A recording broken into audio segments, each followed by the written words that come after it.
Everyone and their grandmother seems to have a streaming service these days, and how could the House of Mouse miss out on all the fun? Disney Plus, the latest streaming service to hit the internet this upcoming fall. We've got everything you need to know about the new streaming service on a special edition of Blockbuster Breakdown.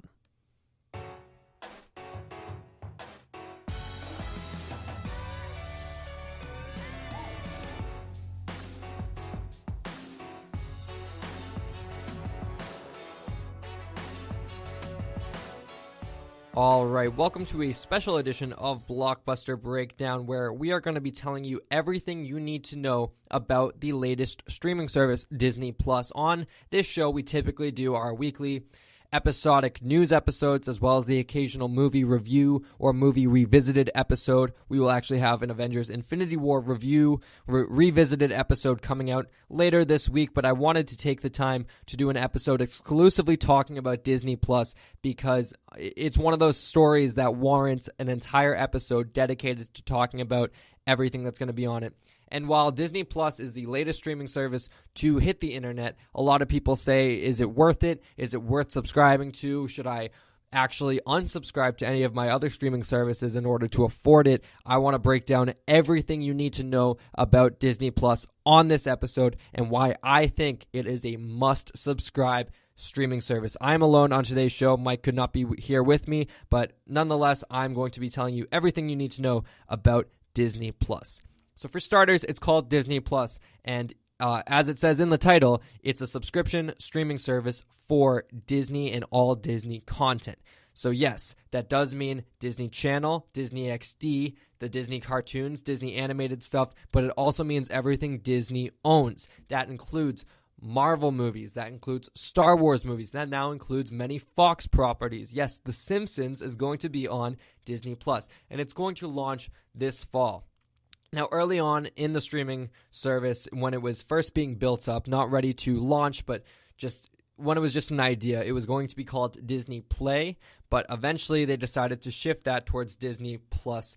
The reasons are unknown, but it does make sense, as Plus kind of does put in your head that it is a streaming service. It's an additional content service where you do have to pay a monthly fee in order to receive it. And speaking of that monthly fee, it's going to cost $6.99 a month. $6.99 a month. Or you can opt to do the annual purchase option of $69.99. $70 a year for a year of streaming service content from Disney.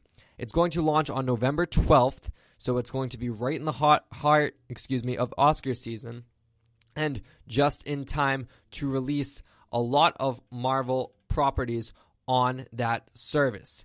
That includes Captain Marvel, Iron Man 1, Iron Man 2, and Thor: The Dark World, all going to be available on launch day. Now, another thing about this streaming service is that there's not going to be any R-rated properties allowed. Very fitting for the House of Mouse, for Disney to do this, as it's going to be a kid-friendly genre in terms of what content is going to be involved, and that means no R-rated movies. Interesting enough, with Disney now acquiring Fox and acquiring all of their properties, one of their hottest properties is Deadpool, so that means we're not going to have Deadpool 1 or Deadpool 2 on this streaming service, which I think does make sense if you're pushing this to be very family-friendly, but nonetheless, those Marvel movies do get pretty violent, and The Simpsons, despite being a cartoon, it does have some adult themes in there, so I don't think it's going to be entirely kid-friendly, but overall very, very PC-neutral. Moving on, it's going to include...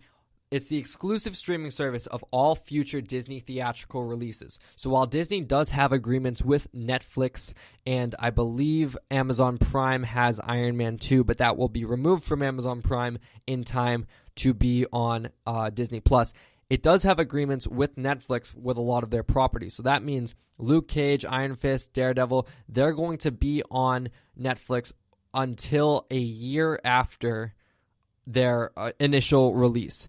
And so that also includes movies on Netflix that include Thor Ragnarok, Black Panther, Ant-Man and the Wasp, and Avengers Infinity War, because they were available on Netflix with before a year has passed. So they will be moved to Disney Plus within 1 year of the launch.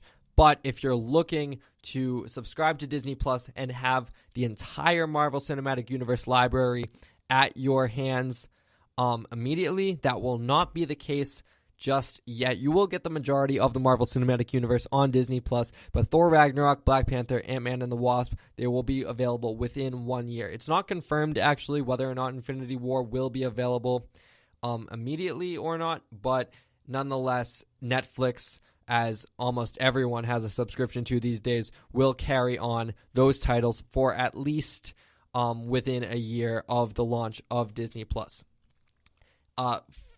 So going off of that, all the theatrical releases moving forward will immediately go to Disney Plus once their home release is set. So properties like Moana and Frozen, who were originally on Netflix, now when their sequels come out, Frozen 2, after its theatrical release, it will go immediately to Disney Plus. It will not, have a little stand on different streaming services and play around there and just get removed. Rather, instead, it will go to Disney Plus and Disney Plus alone.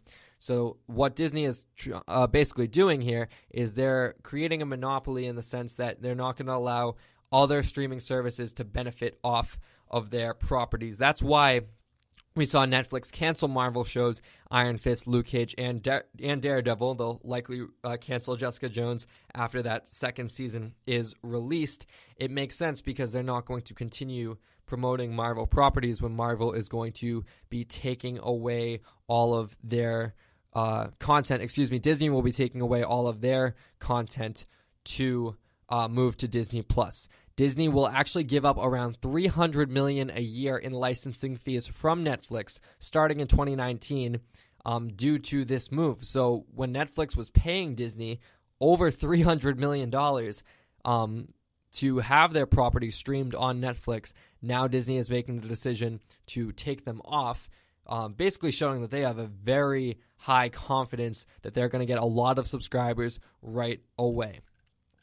Other stuff that's included on this streaming service is that everything will be downloadable. That's amazing because while Netflix and Amazon allow you to download some content for offline viewing, Disney Plus is going to let you download any and all content from their service. You can watch it anywhere without Wi-Fi, and that's huge for people who take a lot of plane trips and they want to be able to download their content and not have to use cellular data or use wireless connection in order to stream their services. They can now download anything they want. They can download 3 movies at a time if they so choose. I don't know what the limit is. I think it's just limited based on how much storage you have on your device. So it's pretty sweet that you can download any and all content in order for offline viewing. You can also download them even if you are not in an airplane where you don't have ability to connect to Wi-Fi or you have to pay to connect to Wi-Fi. You can connect to Wi-Fi in your house, download a bunch of content, and if you're going to be on a road trip, you can not have to worry about using cellular data to stream their content, which is pretty sweet. The MCU, this is a big one, will continue on Disney Plus. And now you're probably saying, well, Liam, obviously you mentioned all the different movies that are going to be on Disney Plus from the Marvel Cinematic Universe. However, Disney Plus is going to be the exclusive service for MCU miniseries TV shows. Now, we have seen TV shows set in the MCU, but loosely connected. And those TV shows, as I mentioned before, Iron Fist, Luke Cage, Daredevil, Jessica Jones, as well as Agents of S.H.I.E.L.D., which directly responded to events that happened in the Marvel Cinematic Universe, while the Netflix heroes kind of reacted very shyly. They didn't really explicitly mention the Marvel Universe. They kind of acted on their own. We're going to have MCU directly related shows. Now, which characters are they going to be? Are they going to be low-tier S.H.I.E.L.D. agents that have their own individual stories? That is not the case. We are going to have a Loki series where Tom Hiddleston is going to be narrating it, where it will follow Loki through his younger years, and it's told to be a time-traveling adventure. So that'll be interesting to see how that is set. Obviously, Loki is Asgardian. He is thousands of years old, so I don't think he's going to necessarily be doing time travel, but rather him growing up and him experiencing different events throughout time. Maybe he's been to Earth before, the rightful king of Midgard, as he likes to say. Maybe he's been to Earth before we knew him from the first Thor movie from 2011. If that Loki series doesn't entice you, there's also going to be a series starring Sam Wilson and Bucky Barnes, better known as Falcon and the Winter Soldier. Yes, we are going to get a Falcon Winter Soldier team-up series, which entices me so much because the Winter Soldier, I feel, is one of the most fascinating characters in the Marvel Universe, and, we've only really seen him explored in 2 movies with the Winter Soldier and Civil War, both in the Captain America franchise. So I would love to see the Winter Soldier go on his own missions. It is unclear whether this is going to be Falcon hunting down the Winter Soldier, and it would take place in between Captain America the Winter Soldier and Captain America Civil War. It could also take place after Endgame, if and when Falcon and Winter Soldier are resurrected and they're doing a team-up mission. But nonetheless, we are going to be getting Anthony Mackie and Sebastian Stan reprising their fan-favorite roles in a mini-series. Another mini-series that's coming is officially titled WandaVision, and as you can probably guess, it's starring Wanda Maximoff, the Scarlet Witch, and Vision, played by Paul Bettany, Wanda Maximoff being played by Elizabeth Olsen. It's grabbed Captain Marvel writer Jacques Schaefer, according to The Hollywood Reporter. So if you're a fan of Captain Marvel and you're a fan of his writing, then you're in luck because he's going to be scripting the entire miniseries for WandaVision. And if those 3 series that I mentioned before did not grab your attention, fan favorite and one of my all-time favorite Marvel characters, Clint Barton, Hawkeye, is expected to have a series about Clint Barton, Hawkeye, training Kate Bishop to become a young Avenger. That's according to Variety. And yes, Jeremy Renner is expected to reprise his role as Hawkeye. This gets me so excited because Hawkeye is one of those characters who I feel never got his due in any of the Marvel movies. While we did see the Winter Soldier have a whole film where he was the antagonist, and in Civil War, he was essentially the MacGuffin who everyone was kind of after in that movie. And we did see Falcon have a little bit focused on him in Winter Soldier. We saw Wanda Maximoff explored in Civil War, Age of Ultron, and she was a big part of Infinity War. Obviously, Loki was the main villain of the first Avengers movie, as well as playing an integral role in the entire Thor franchise. Hawkeye never really got his due. He was a zombie character in the first Avengers movie, and when I say zombie, not undead, but he was one of Loki's minions and only got turned back at the end. We never really got to learn a lot about who Clint Barton is. In Avengers Age of Ultron, we did get the scene at Clint Barton's farm with his family and kids, and we did get to know a little bit more about him, but we didn't really explore everything about the hero of Hawkeye. We got to understand part of his backstory and part of who he is. And it looks like Avengers Endgame, we're going to focus a lot on Clint Barton, as we do see a lot of scenes with him in the rain as Ronin in Japan. It's unclear what his mission is there, but we also do get hints that his family got dusted, and we'll see how that affects his character and his psyche. But nonetheless, this miniseries focusing on Hawkeye, I think, is enough to get people to subscribe, at least for the duration of the miniseries. You got to expect, if it's going to be 6 to 8 episodes, as they say, that's a 2-month subscription totaling $14 for 2 months. 8 episodes of a Hawkeye series for $14, that's as much as a movie ticket costs these days anyways. So I think the Hawkeye series is enough to subscribe for, or any of the series. Subscribing for those alone, I think, is a very smart idea, as well as the idea of him training Kate Bishop to become a young Avenger, if this is eventually going to be consequential to future Avengers movies. If we are going to see a future Young Avengers movie, that means this is going to be one of those must-watch series.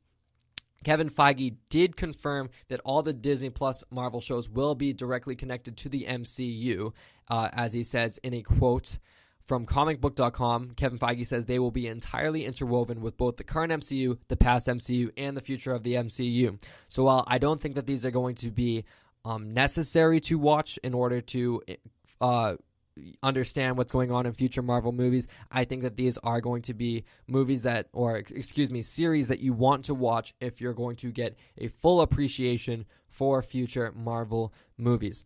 Speaking of Marvel, there's going to be an animated Marvel series as well. Titled What If, the series will take pivotal moments and turn them on their heads. According to Kevin Feige, one episode will see Peggy Carter become the super soldier, while Steve Rogers will join the fight in a super suit made by Howard.